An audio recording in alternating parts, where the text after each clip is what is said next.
Salut voyageuses et voyageurs du net, je suis Georges Vernat et je te souhaite la bienvenue sur ma chaîne. J'y parle régulièrement de poésie, de littérature, de romans et de nouvelles. Si ces sujets t'intéressent, n'hésite surtout pas à t'abonner et à mettre la cloche. J'essaye de proposer du contenu régulier, 2 ou 3 vidéos par semaine.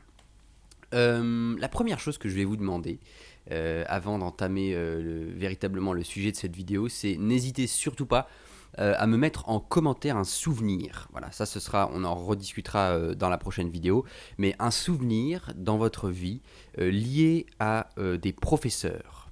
D'accord. Vous allez comprendre pourquoi après.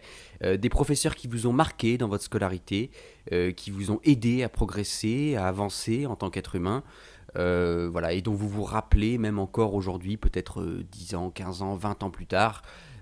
Partagez-moi ce souvenir et moi, en retour, là, je vais vous partager non pas un, mais 3 souvenirs très importants dans ma scolarité et qui sont évidemment en lien avec la poésie, vous vous en doutez. Le premier souvenir, c'est au collège. Voilà. Je suis au collège, j'écris déjà de la poésie depuis quelques années. Et en fait, j'arrive en cinquième et j'ai un professeur de français donc, qui s'appelle Monsieur Bourdette.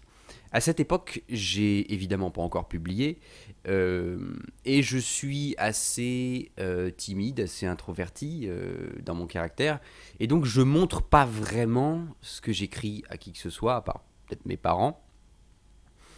Et je sais pas pourquoi, je sens chez cet homme quelque chose de bienveillant. Voilà, c'est quelqu'un de gentil, de sympathique. La plupart des élèves dans la classe l'aiment beaucoup.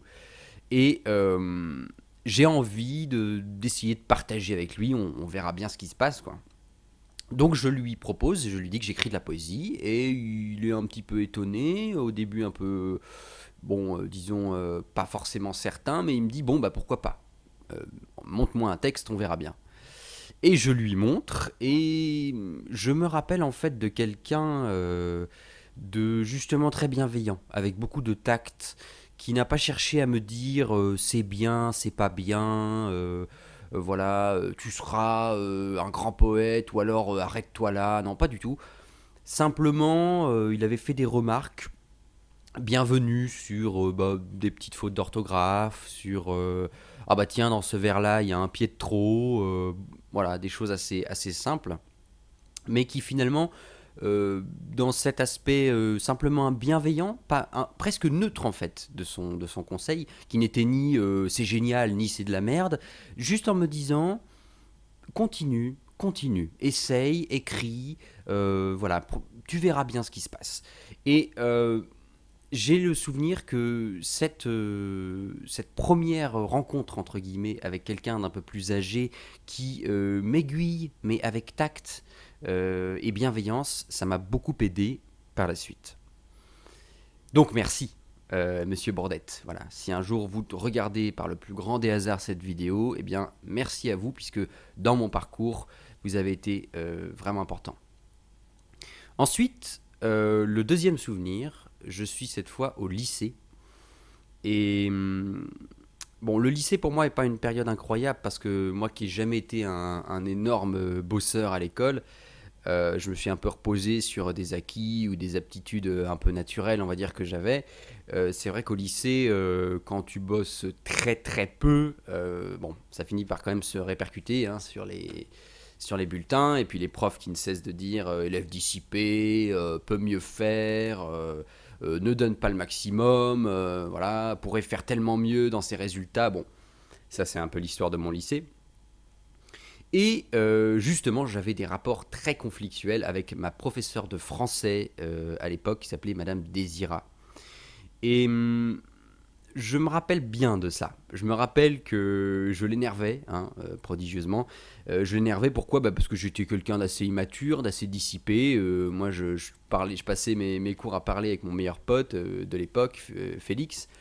Et voilà, on déconnait, on avait même inventé un jeu où on gueulait dans les couloirs. Alors on gueulait pâté, me demandez pas pourquoi, on avait un truc voilà avec le pâté, ça nous faisait marrer.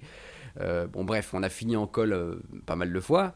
Et c'est vrai qu'elle m'aimait pas beaucoup, parce que c'était quelqu'un de passionné, de pédagogue, c'était une très bonne professeure, pour autant que je puisse m'en souvenir, mais le côté dissipé, le côté élève, un peu le chieur, quoi, hein, ça l'insupportait. Mais comme je sentais quand même chez elle une gentillesse, une bienveillance, je lui avais montré des poèmes. Et elle avait réussi, avec intelligence, à dépasser cette animosité ou cet énervement que je lui inspirais. Et elle m'avait fait des très bons retours. Et un jour, elle m'avait dit, écoute Georges, j'ai vu passer là un concours de poésie. Tu devrais t'inscrire et puis on verra bien. Bon.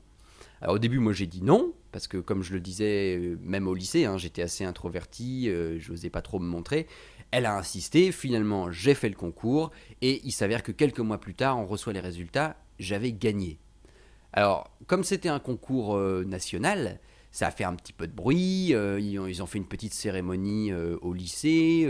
Le directeur a fait un discours. Il y a un monsieur de l'association qui a fait un discours. On m'a offert des livres. Et il y avait deux, trois canards locaux qui étaient venus faire des articles. Mais il se trouve que l'un de ces articles a été lu par quelqu'un de particulier.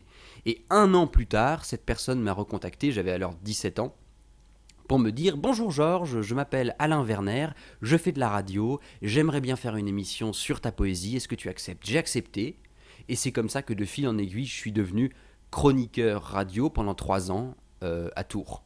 Donc de cette simple suggestion de ma professeure de français de faire ce concours qui m'a déjà donné confiance en moi, où je me suis dit bon ben d'accord, allez, on va envoyer un poème de mémoire, je crois qu'il s'appelait L'oiseau bleu, il me semble.